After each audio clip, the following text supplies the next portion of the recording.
welcome guest and president and founder of Gala. It's an honor to be invited to share with you about the importance of being a mentor for the youth today as we prepare for the outcomes of tomorrow.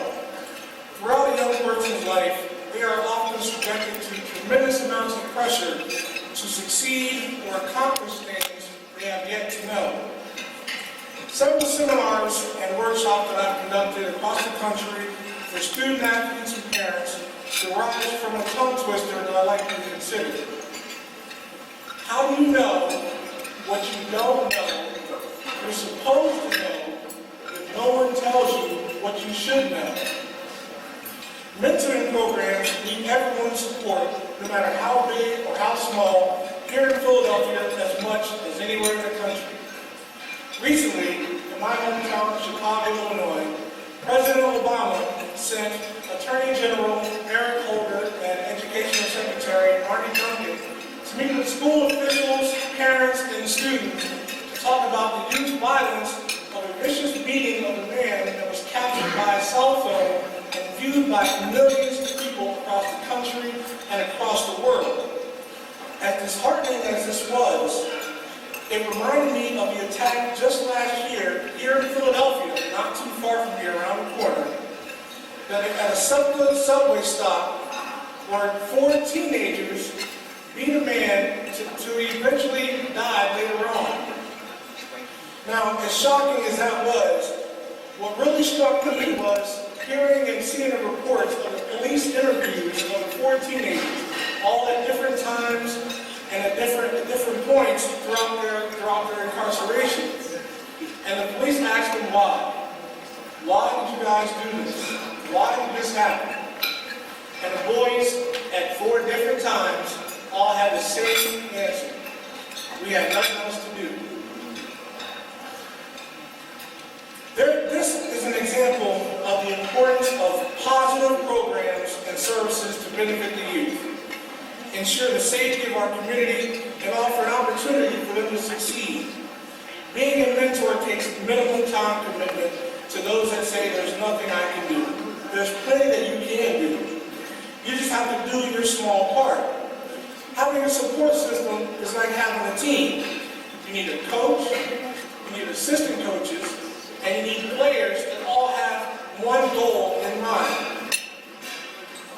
Mentoring programs have the resources to coach you on dealing with the trials and tribulations that may occur.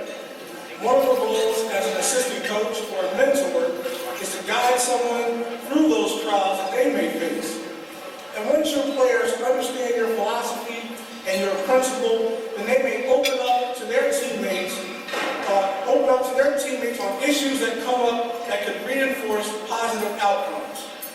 Developing a strong support system will show the youth that they're there to be their friend, their counselor, and their guidance so they can try to improve their quality of life.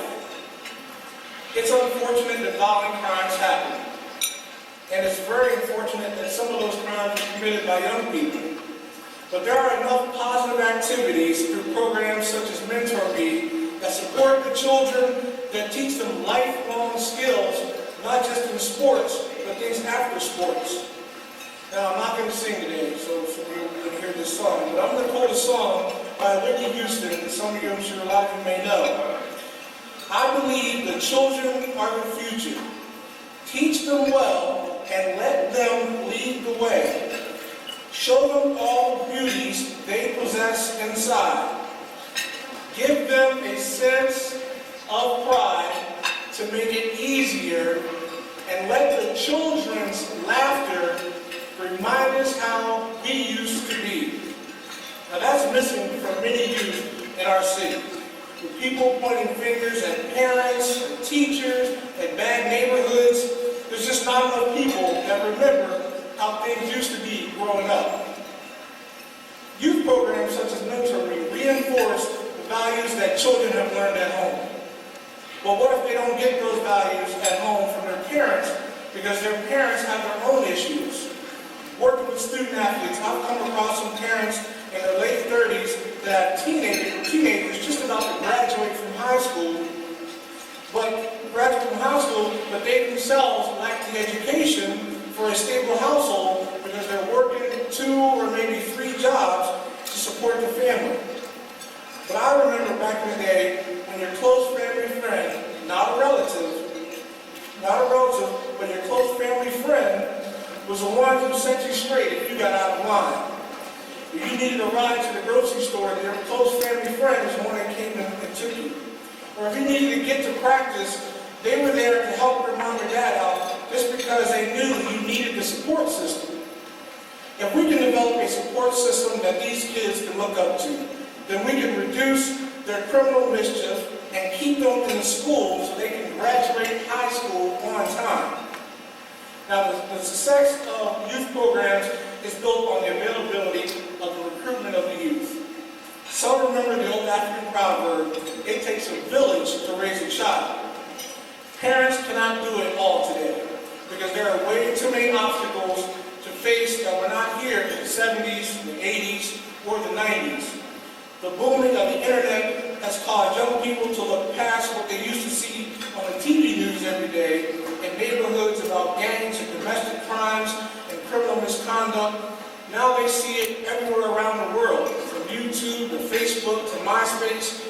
All these social networking websites portray a very different view of the world many of us grew up in. That's what's attractive to them. That's what's sucking them in. And that's why the youth have been led astray. They are missing positive images. The programs that mentor me are positive and offer a variety of celebrities to also lend a hand at attracting the youth, which gets them off the streets, teaches them skills not only about sports, but about life. But if we look at the chain of command of the home training discipline from back in the day, it would go something like this. Parents instill values that they learn throughout lives themselves. And whether they want to raise you to be better than they were, or if they want you to have all the things that they never had, it's the parents that are always at the top of instilling those values. Then there are the family friends who know how you're supposed to be acting when you're in public, what you're supposed to be doing when you're in school, and what your parents would say if they knew you were misbehaving. Finally, it's teachers and coaches that see you most during the day. Their responsibility is to reinforce the values that mom taught you about making good friends and getting an education at school. For listening to dad, teach you to be respectful of others and respect authority. Mentors fall into place between family and teacher, because they are close to you personally and care about your future. Back in the day, there weren't too many mentoring programs, but of course, plenty of people had mentors. Mentors just weren't called mentors then. They were called parents. They were called teachers. They were called coaches, and they were called friends. Many of you here today are already mentors to someone. You have the ability to help others through community service. You have the ability to help the youth just by being a guiding light in their lives. The impact that you can have on the youth today is going to change the way things are tomorrow. It doesn't take just a few steps in the right direction to become an official mentor. You're a member of a village to raise a child. Now, in order for us to become, and resolve the excess need of being a mentor and meet the demands of the youth, you don't need to check with a friend to see if they're doing it or be told by your boss that you should join a program to help the youth. Just do it. Take the initiative and make the time to give back to the community and join together to become a mentor. Of course, funding these programs are just as important as the time it takes developing, planning, executing the operations to take on such a benefit to society. I know that the pursuit to happiness is a long road, and it's more like running a marathon. However, those that run a marathon do what anyone should do, and that's practice. It's more than difficult to one day wake up in the morning and just start running miles and miles and miles and miles. But for those that do so, they will tell you how they got started. They started 1 mile at a time. They built up the courage to run farther, the stamina to last longer, and the will to succeed in their task. Before too long, one may forget the reason they started running in the first place. But the point is that they started. They started small and made strides towards their goal. That's all it takes in becoming a mentor to someone. Take the initiative by calling up Mentor Me and talking to powerful people like Bobby McRae, who has given back to the community through his focus. He strives to help the kids he touches every day to lead us into the next generation. Putting together passionate mentors is a challenge that can be easier if more people decide to work together. And working together is the best situation to help the youth in the community today. It's your civic responsibility to be able to be strong enough to stand up and teach the youth on ways to succeed in life. They may want to obtain the same job that you have, or they may need help getting started in a career that suits their personality. It was once said, if you give a man a fish, he'll eat for a day. But if you teach a man to fish, he'll eat for a lifetime. Thus can be said for the concept of mentorship. The concept has been around for centuries. Would Plato have become a philosopher without Socrates? Doctors have the same pattern of education for generations of attending high school, going to college, going to medical school, and eventually getting their residency. This is a form of being an apprentice by a mentor. Someone to show them how things are done and the best way to accomplish a resolution. Even Donald Trump, through reality TV, based his own program on mentorship called The Apprentice. There's one thing we do know. Mentorship is a good thing, especially to the youth today, as we help change tomorrow. The mere act of mentorship helps transcend us selflessness. We can learn humility, patience, by allowing others to make mistakes, to go through trials and tribulations, just as many of us have done in the past.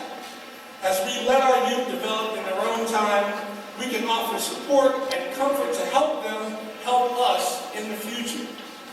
The most important lesson here about mentoring relationships is about a mentoring mentality. What you need is a mindset that allows you to learn from those around you, no matter who they are and no matter where you are in the process. Studies have shown that in business, a well-planned orientation can effectively contribute to the length of employment. Same can be said for becoming a mentor. Now, mentors come from all walks of life, and those that need a mentor may get one just on circumstance.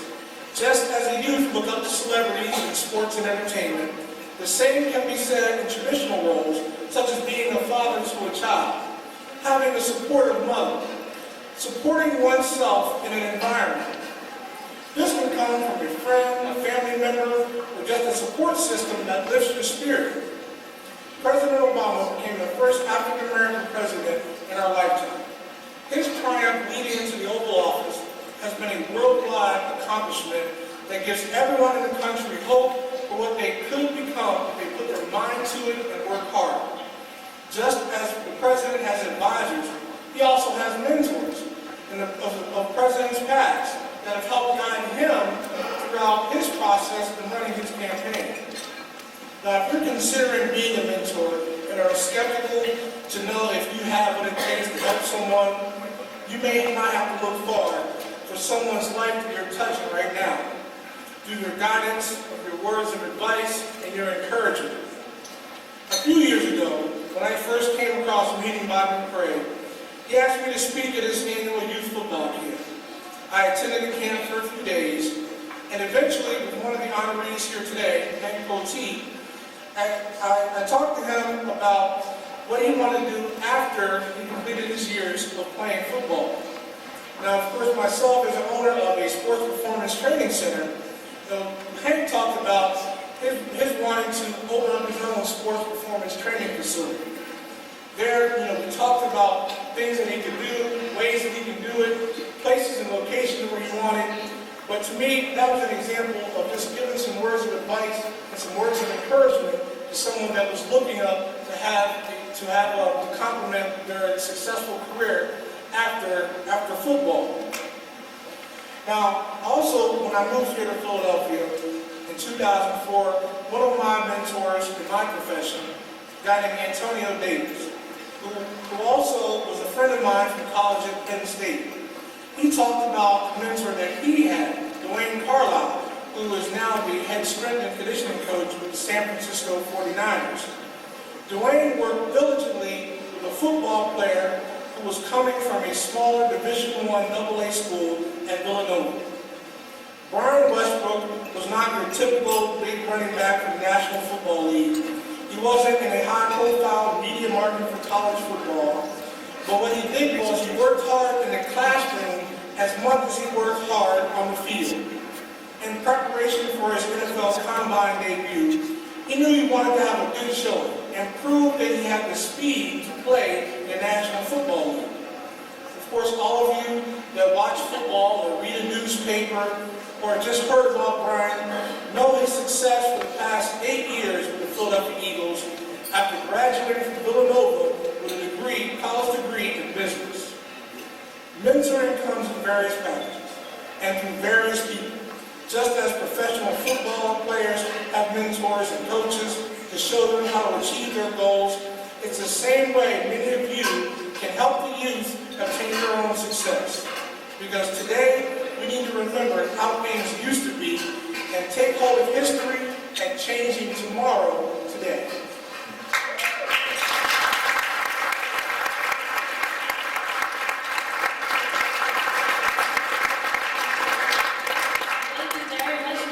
Inspiring words. And one thing that he did touch on, of course, the ultimate goal here tonight is a